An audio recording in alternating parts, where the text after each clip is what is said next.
Hello and welcome to the webinar. NASSP provides these for members and others interested in leadership at a regular interval. And today we have a special treat for you, so I'm hoping that you will stay tuned in and enjoy today's presentation. My name is John Norrie, and I'm your moderator for today. Our guest today is Dr. Jacquelyn Wilson. And Dr. Wilson is the Director of Delaware Academy for School Leadership in the College of Education and Human Development at the University of Delaware. Her expertise is in advising, coaching, and training school leaders. She has 28 years of school-based experience in Delaware Public Schools as a teacher, reading specialist, and principal. Currently, she's serving as a consultant to the Wallace Foundation on the new Principal Supervisor Initiative and as a facilitator for a Principal Pipeline Initiative professional learning community group in Delaware. As you participate in today's webinar, you will have the opportunity to call in for any technical problems to Rich. His number is 703-860-7259. And if you're tweeting today, we'd like you to use hashtag NASSPwebinar. Our Twitter handle is @NASSP. You can follow NASSP on Facebook as well at facebook.com/principals. And our website is nassp.org, webinar videos. Today's topic is succession planning, and I'm going to leave it to Dr. Wilson to explain what that means, except to say just one sentence, and that is that succession planning creates a pipeline of school leadership candidates with strong knowledge and skills and attitudes who can be trained for future leadership vacancies. And without further ado, I'm going to turn the controls over to Dr. Wilson and ask you to stay tuned in. If you have a question, please type it in the chat box. We'll come to Q&A at the end of the session, and I'll read those questions to Dr. Wilson, and we'll get her answers to you. Okay, thank you, John, and welcome to our audience who's participating with us today. So today's topic is going to be succession planning. So, John, I'm having trouble moving these slides. So there we go. Good. So I always like to start out my conversation about succession planning with a scenario. The world we live in as school leaders. So this is basically a want ad, and I've read many of these want ads. Wanted, secondary school principal for a 900-student school in an urban setting. You must be able to meet state certification requirements. Your responsibilities include supervising a staff of 100, of which 25% are new teachers, managing a school budget, working with various stakeholders, including teachers, parents, students, community members, central office staff, school board members, social services, and the police department, and assisting the superintendent and school board in passing a major referendum. Other duties include serving on various committees such as teacher negotiations, district improvement, and curriculum adoption. And by the way, the school has a performance rating of in need of improvement. So I'm sure those of you who are listening today are running to answer this want ad because the job seems so appealing. So I use this as an example as the reason it is so important for districts to be engaged in succession planning.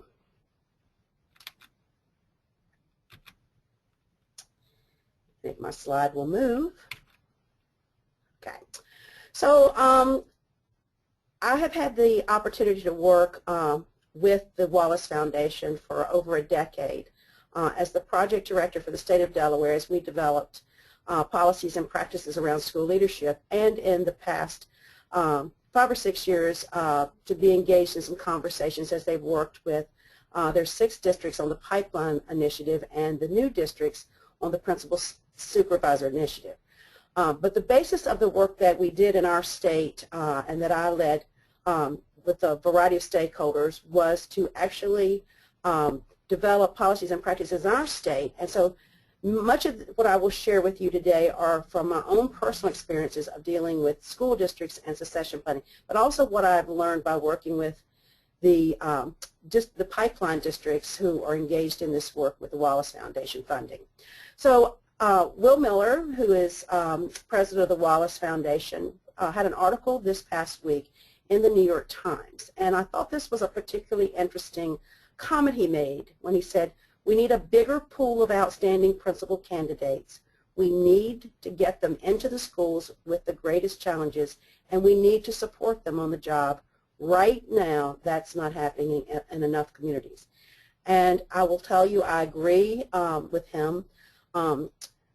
What we generally see so many times are advertisements like the one when a job is posted, like the one I described to you at the beginning of this session, in where we just post a position in a newspaper and we hope that a wonderful applicant will show up for those interviews and that we'll find the perfect person who understands how the district works, how the needs of the school, and that they will come day one ready. And in most cases, that just doesn't happen. So how do we make sure that we get the best people in the schools with the greatest need?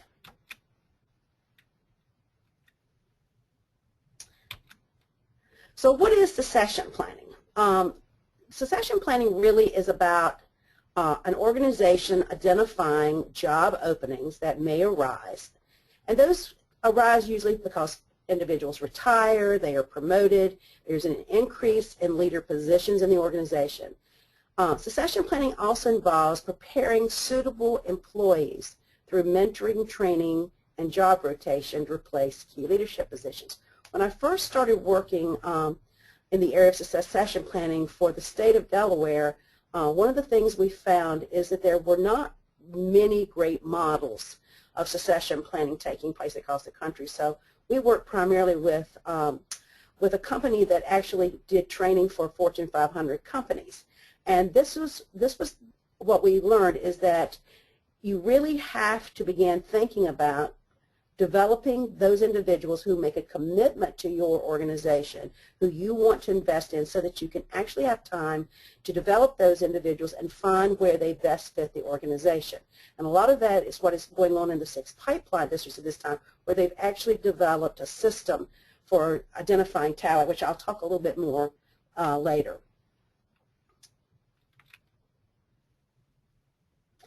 So why is succession planning needed? Well, people retire and people get reassigned to different positions, and we like the fact that good principals get promoted. You need it because you want to retain great people, and sometimes a school district grows, and so you have an increase in leadership positions. So school districts have to create or need to create pools of candidates with high leadership potential to fill potential vacancies. And that includes the development of individuals who already hold certification in educational leadership but may not be employed currently as school leaders. So we all know that we have many teacher leaders who have master's degrees as school leaders, and then they make the decision that they do not want to be assistant principals or principals.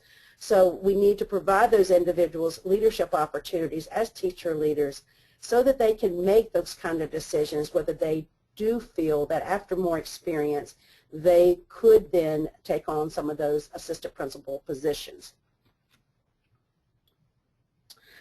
So how does succession planning help with this? So succession planning establishes a process that helps school districts recruit employees, develop their skills and abilities, and then prepares them for advancements, all while retaining them to ensure a return on the organization's training investment.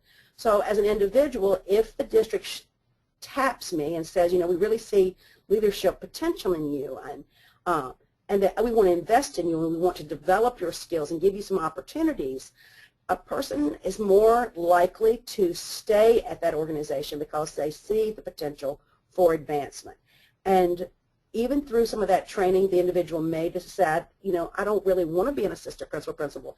That training, but they may find that they want to take on other leadership roles within the school. It is still a great investment in that individual. So succession planning involves several things. First, it's really important that the succession planning be aligned to the organization's long-term goals and objectives. What is it at the end of the day that the district really strives to achieve? And it's about identifying some potential leaders and then nurturing their development over time. And then it's looking at the employment trends in the organization and looking where the greatest need is. Is it that we need assistant principals? Do we need assistant principals who are ready to step up to take on principal positions? Do we need more? Do we need to look at the principals we have and develop them to be principal supervisors? So it's also, do we have certain schools where we have greater turnover with principals? So it's really looking at the district and identifying those, identifying what those goals and objectives are, and then finding the talent that we can develop over time to fill those positions.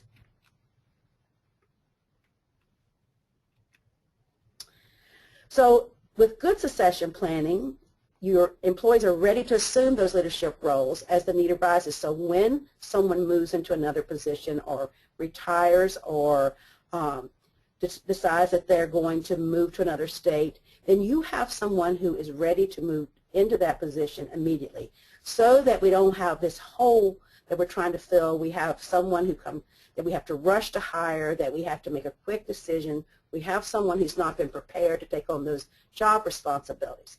It really is a way also to begin to diversify the workforce in the district and to really take the time to make sure that we're getting the right people prepared for those positions.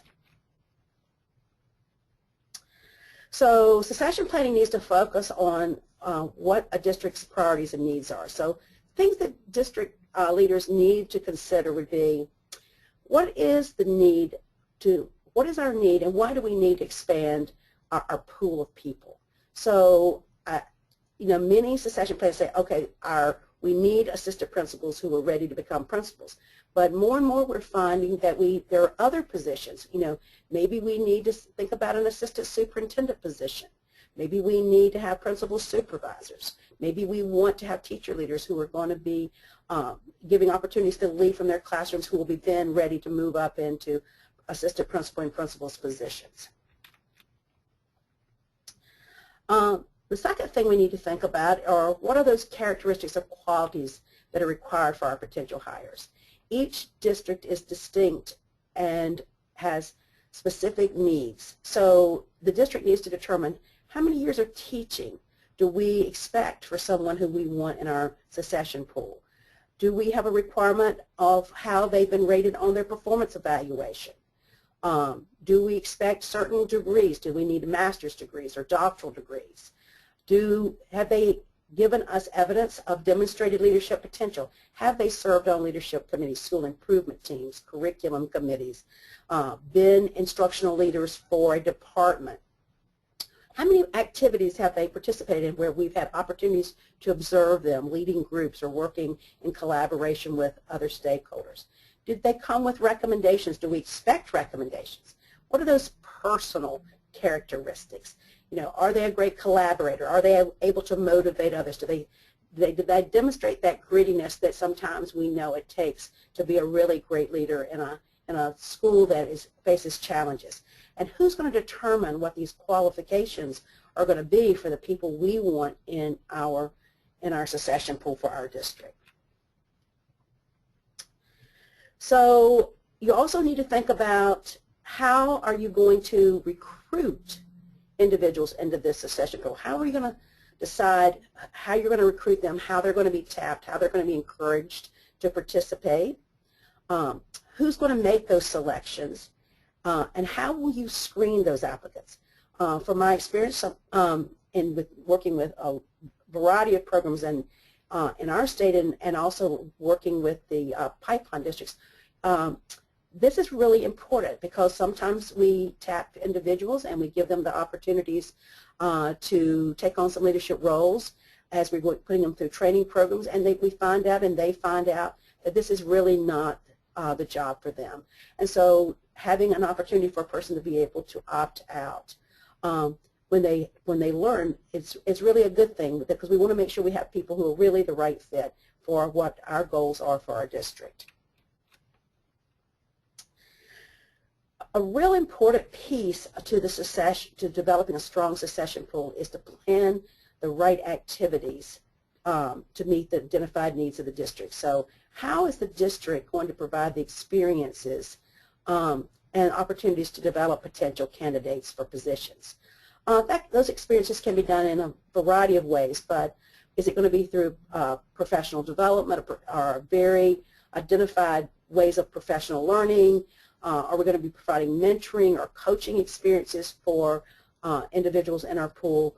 Are we going to provide them with residency experiences where they can actually work full-time in a school at, shoulder to shoulder with a high-performing principal? Are we going to give them internship experiences where they could still teach part-time and then still take on some leadership roles in a school on a part-time basis? Are there teacher leadership roles that we can provide to them where they can still teach but also lead through professional learning communities and other structured committee activities? Do we partner with universities and other training programs who will be our partner in providing those kinds of professional learning opportunities to grow our leaders in a variety of ways? So obtaining effective principals really requires us to have four essential elements. First, if we want to develop individuals, we need to have a set of standards that define what are those skills, knowledge, and dispositions, those functions, those behaviors that we would want to see in those individuals in our pool.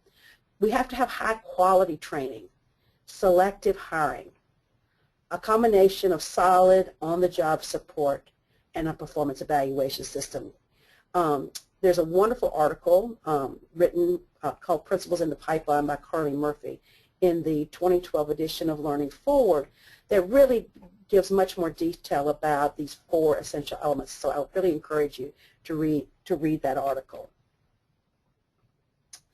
So districts need to create clear, rigorous job requirements detailing what principals and assistant principals must know and do. If this is going to be the focus of your succession pool, then you really have to know exactly what the district requires in that job. So the district needs to develop and identify a set of standards for principals. That becomes the foundation by which you're able to recruit and train and evaluate.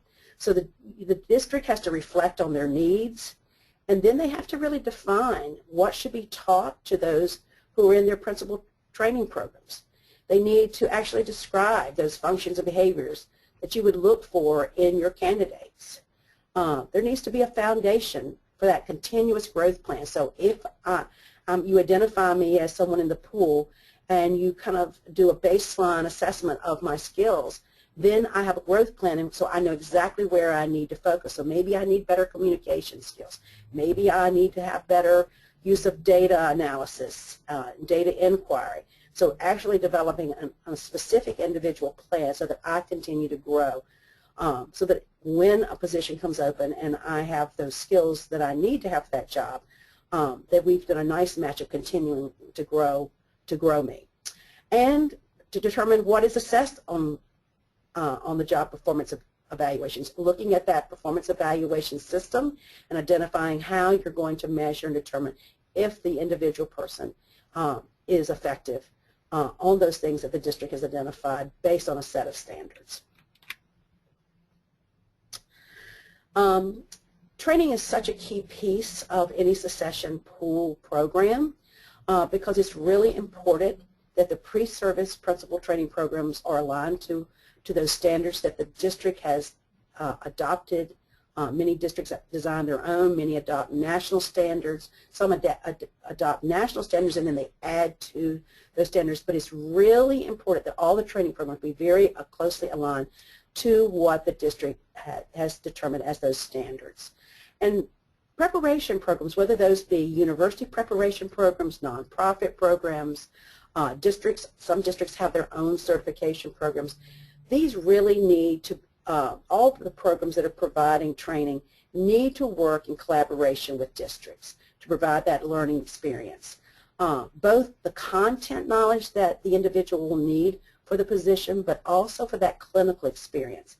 And I remind district leaders all the time that they are clients for the universities and that they should expect universities to work as their partner. I work at a university now, I've worked in a school district, so I can say to you that is really important, that those collaborative relationships and what each, and that universities be responsive to the needs of school districts in developing programs that really develop the leaders that school districts need. And also districts and preparation programs need to recruit people who really show the potential to become effective principals. So by having those partnerships between districts and university preparation programs, it really helps to make sure that the right people are in those training programs and that they're getting the kinds of experiences back in the district, those clinical experiences that are really so important to helping them develop their skills. Selective hiring is extremely important. Districts need to be very strategic about how they're hiring well-trained candidates and making sure that the candidate they hire has the right set of characteristics to be strong leaders. We recently did a survey of school leaders in our state, and particularly with superintendents, asking them what they were looking for in candidates. And there's really been a shift based on the changing demographics of their schools. And so university preparation programs have to be responsive to that in shifting their and redesigning their curriculum so that it really is addressing those specific district needs. And then making sure that once they're trained, the districts are getting the best candidates, the best match for districts to be able to hire. And there needs to be a systematic approach so that we're just not randomly, but that we have the use of maybe data tracking systems to look at the kinds of experiences individuals have had through their leadership experience and making sure we're matching people who have those kinds of experiences that would be most conducive to helping that school serve the students and work with the teachers in that building. Districts also, when they're thinking about their succession pool, need to use the performance evaluation system that they're going to be using with their principals and their assistant principals as they begin to train and look at the skills of individuals in their succession pool. So districts that regularly assess the performance of their newly hired principals look at how they score, look at the evidence they've collected, and then provide them with a professional development plan to really grow in areas where they see identified need. And I can't say enough how important it is to provide them with either a strong mentor or a coach to help them develop those skills in a trusting relationship where they receive continuous actionable feedback in those professional growth areas where they really need to work. This is really important. The job is challenging and difficult. And so having that trusting relationship and someone they can talk with about the work, someone who can observe them and give them that feedback is extremely important. So we've learned a lot. We've learned a lot through the work at the Wallace Foundation as they've worked with these partnership districts. One of the things, and you can read more about this in the School Principal as a Leader, Guiding Schools to Better Teaching and Learning, a wonderful article is about what are those 5 behaviors that we would see in effective principals. And we know through the lessons we've learned through the work of the Wallace Foundation that we would see principals who shape a vision for academic success, create a climate hospitable to education, cultivate leadership in others, improve instruction, and they manage people, data, and processes. If we know this is what we want to be able to see in effective principals, then we have to begin identifying individuals early who show potential to demonstrate these skills. And we want to develop them, and if we know this is what's important in successful schools, then we need to have training programs that help develop these skills over time so that when we already have an opening in a school, we can have people go in who can be effective in these areas. So if we want an assistant principal, or a principal's supervisor who demonstrate the following, then we must invest in models of succession planning. Districts really cannot afford not to develop a bench of people, a pipeline of individuals ready to move in those roles, because it is really cost effective, rather than putting out an advertisement and hoping someone will come, and then you develop the talent and then they're not successful, or they leave because it's just not the right fit. It's really not a wise use of funds. And the harm that can be done to the culture of that school can be very damaging. So one of the things that we've learned through looking at these pipeline districts is that data becomes very important to the districts in looking at the progress of the candidates in their succession pool. And I've had the opportunity to look at some of these leader tracking systems. I work with one of the professional learning communities in the Principal Pipeline Initiative, and they've shared their leader tracking systems, which really are very exciting, where they actually look at the candidates in their pool, their years of experience, the kinds of leadership activities they're getting to do, the kinds of training they participated in over time, the kinds of experiences, and they're able to track that over time so that when positions come open, they really have a really strong data system by which to use in making very strategic decisions about individuals who are best suited for a position.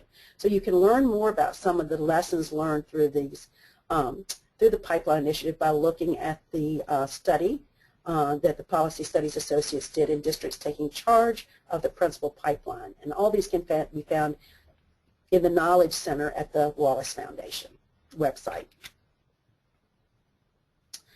So other things that we've learned is that every district had a new or modified screening step, producing a pool of candidates who were allowed to apply for leadership positions, and that every district actually developed or modified selection criteria. So they were being much more careful at how they were selecting candidates. And they were making sure that their selection instruments were actually aligned with their standards. So they knew what their expectations were for leaders, so they aligned their selection criteria to that. And that they used data on candidates in a more systematic way so that they were really matching the candidate to a specific school position where they felt they could be most successful. And I think that's really important. So in wrapping up a little bit, I would say that great models for succession planning really do four things.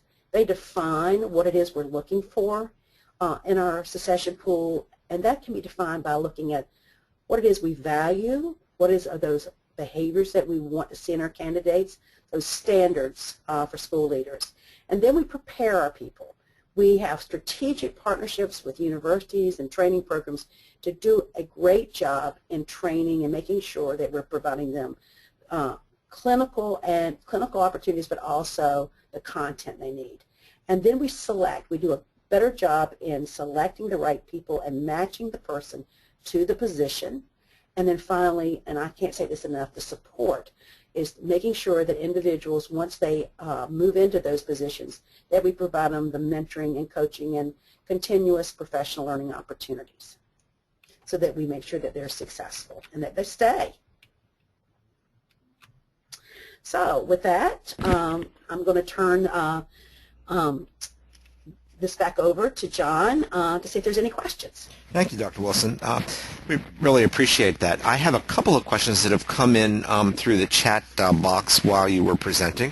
The first one is, what are the most common barriers to a district investing in a model of succession planning? You know, John, that is such a great question. And many times, if it's a small district, it's capacity. It's capacity to have someone who is going to take charge of organizing this and making sure that they have time to work with their principals to find out if there's talent in their schools, if they see potential talent. And it's also, if they do not have a set of standards, it's developing on those standards. Many districts are using the national standards, but it's really the capacity in small districts. Now, large districts tend to have greater capacity, but it still is, this has to become someone's sole responsibility, and really making sure, because you see it's very comprehensive. You've got to have standards and identify criteria. You've got to select candidates. Now you've got to get them, make sure they're in certification programs. They have to be in the right training programs. You need to track them. Then you've got to work with HR department for interviewing. And so it's really quite a huge responsibility. So capacity and having someone who takes on this responsibility. That's what's been wonderful about the pipeline project with the 6 districts, is that they really have been able to have the support they needed from the Wallace Foundation to really experiment and try some things. And we're learning a lot about it and how important this is. It's really been a good investment. Thank you. Another question that has come in is, how important is it for districts to develop strategic partnerships with university preparation programs as part of the succession plan, or succession model, excuse me? It's extremely important. I sometimes think districts don't understand the power they have. They really are the consumer. And so if they're getting poor, if people are filling positions and they're not properly prepared, they don't have to hire people from those universities. And so I say all the time, you have to demand from the universities what it is you need. So if you need candidates who have a certain skill set, you develop a set of standards for your district, then you have to communicate that with the universities that are serving you so that they know what it is that you're looking for. And then by saying, look, you're going to provide the training programs, the content, but we'll provide the clinical setting. Just like teachers did student teaching, now we're saying principals need to spend that time doing internship experiences or doing residencies. It's just extremely important to have those relationships with the universities that serve your district. Another question that I often hear people ask is, I hear a lot of talk about teacher leadership. Could you give some examples of what that looks like in a district and what Sure. the roles are that people play? Yes. I think it's really important. I see teacher leadership as an opportunity for principals to distribute leadership out.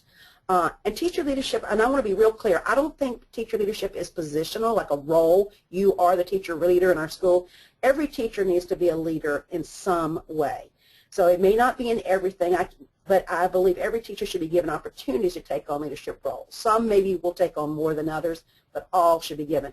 But what it would look like in a school is that maybe you have structured professional learning communities where teachers meet during common planning time to look at student assessments, to talk about what they're teaching, how their students are performing on the assessments. Or maybe they're planning lesson plans and aligning their curriculum to Common Core standards. Or maybe they're developing sets of questions for a unit of study.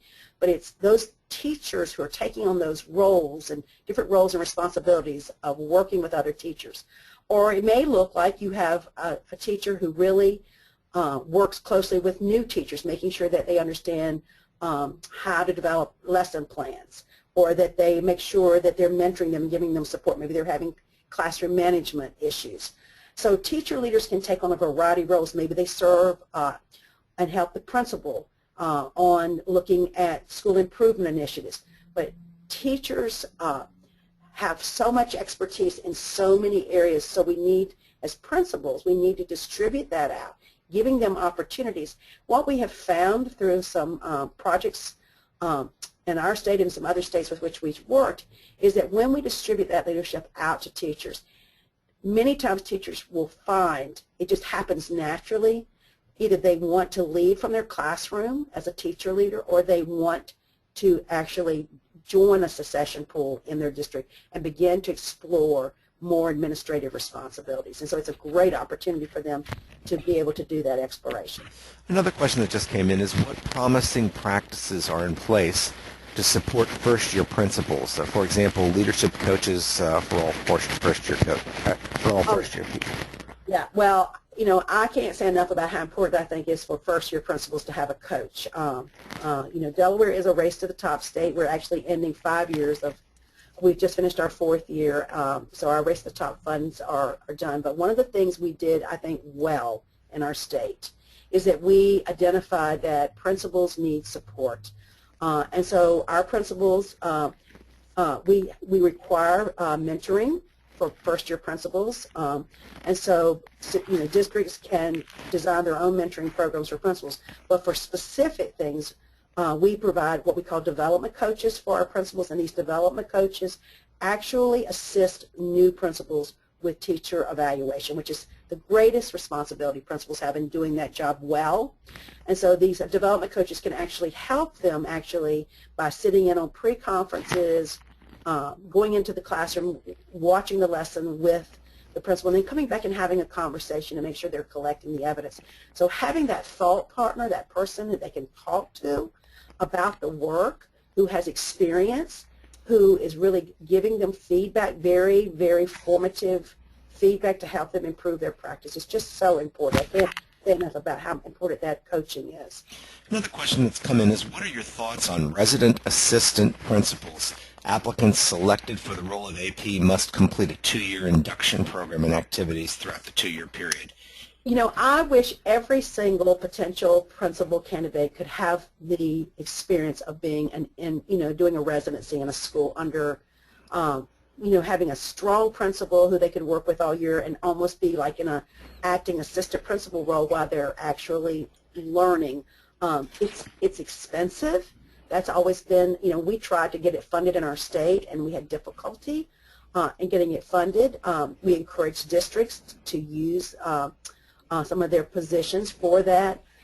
It is the best way. Internships work. Residencies, of course, are best. It is a huge financial commitment for districts and for states that don't have funding set aside for that. But, I can't say enough about how much you can learn by really working shoulder to shoulder with a strong principal. I think I've gotten all the questions that were in the question panel and on the chat. I want to just say to our attendees, if there's anyone who hasn't had a chance to ask the question, now would be the time to go ahead and type it in, or if I've missed your question somehow, it'll be a good chance to raise your hand and draw attention to the missed question. I don't see anybody putting anything else up at this point, so I'd like to take a moment just to say thank you, Dr. Wilson. I know that many years ago when I went through a training program, it was exactly as you just described. I was in an internship for a year with a strong principal, and that was extremely powerful in terms of preparing me for the principalship, and it developed a mentoring relationship that exists to this day. That person has been a mentor to me throughout my career and really helped shape the kinds of experiences I've had as a principal and beyond. So thank you again. I really appreciate that. Also want to say that we were quite in sync today, because although you thought you were moving the slides, I was actually doing it. It would not go forward, but I could tell from your pacing when it was time to go to the next slide. So it went very, very well. And one more chance to look here. I don't see any more questions. So with that, I will move on to our next slide, just to say an invitation to those who are still on the line. NASSP is celebrating 100 years. We invite you to join us in Orlando in February from the 25th to the 27th. Our Ignite 16 conference is an opportunity to connect, innovate, and thrive. And you can find out more about that at nasspconference.org. And I want to thank Dr. Wilson once again. And I'm going to go back a slide and point out that she did invite you to get in touch with her by phone or via email if you have any follow-up questions that occur. Mention to you that this webinar will appear on our webpage within the next few days. It usually will be found at, or not usually, it will be found at www.nassp.org/webinars video. And within 48 hours, that's usually up and ready to go. Again, Dr. Wilson, thank you very much. We appreciate you being with us today, and we thank the Wallace Foundation for their work in principal preparation. Great. Thank you, John. Thanks, everyone, for participating today. Take care.